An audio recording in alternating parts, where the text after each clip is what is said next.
આપણે બીજી રીતે આ 4-5 મહિના સુધી ઓક્ટોબર 31 ઓક્ટોબર સુધી કર્ક રાશિમાં શનિ રહે અને ગુરુ રહેવાના છે. મેષ રાશિવાળાને વારસાથી લાભ થાય, જમીન ઘર વગેરેના પ્રશ્નો હોય તો તેનો નિકાલ આવે અને વિદેશ યાત્રા થાય અને જીવનમાં કંઈ પરિવર્તન આવે, મહત્વના પરિવર્તન આવે પારિવારિક રીતે. વૃષભ રાશિવાળાના કાર્યક્ષેત્રમાં પ્રગતિ થશે, તેમને નવી તકો મળે, નોકરીઓમાં પ્રમોશન થવાની શક્યતા પૂરેપૂરી, ટેકનોલોજીનો લાભ મળશે વૃષભ રાશિવાળાઓને. મિથુન રાશિવાળાને અટકેલા કામમાં અચાનક ગતિ આવે અને નાણાકીય રીતે જાજો કે ઉધારી લેવાની હોય તો તે પણ છૂટા થાય અને નવા પરિવર્તનો આવે. સંતાનોની ચિંતા હોય તો ઓછી થાય, સંતાનોની પ્રગતિ થાય, વિદ્યાર્થીઓની વિદ્યાભ્યાસમાં અનુકૂળતા રહે અને વિદેશના કાર્યમાં અનુકૂળતા રહેશે.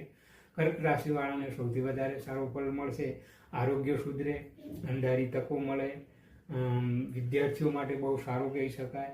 વિવાહિત જીવનમાં પ્રગતિ થાય, વિવાહ જે થવાના હોય, ઉંમરલાયક હોય તેમના વિવાહ થશે.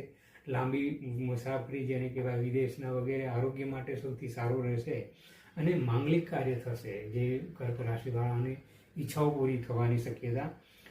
સિંહ રાશિવાળાને થોડું જોખમ લેવામાં ખાસ ધ્યાન રાખવાનું, ખાસ કરીને આર્થિક વ્યવહાર કરવાનો હોય, રોકાણ કરવાનું હોય, કોઈને ઉધાર આપવાનું હોય તો ટાળવાનું અને બને ત્યાં સુધી વાદ વિવાદથી દૂર રહેવાનું, કોર્ટ કચેરીના લફડા ન થાય તે ધ્યાન રાખવાનું.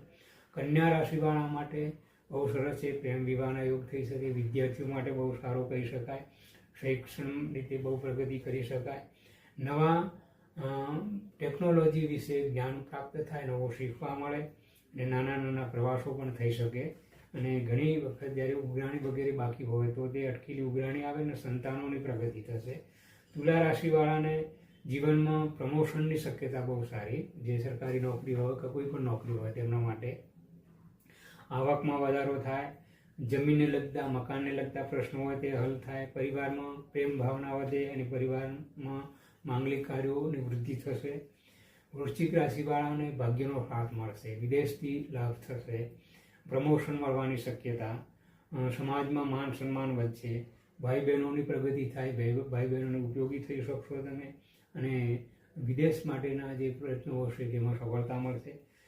ધન રાશિવાળાને આરોગ્યનું ખાસ ધ્યાન રાખવાનું, છેતરપિંડીથી બચવાનું, કોઈના ઉપર આંધળો વિશ્વાસ કરવાનો નહીં અને શત્રુઓ જે હોય ને હિત શત્રુઓ, ગુપ્ત શત્રુઓ, ચોર લૂંટારૂથી સાવધાન રહેવાનું.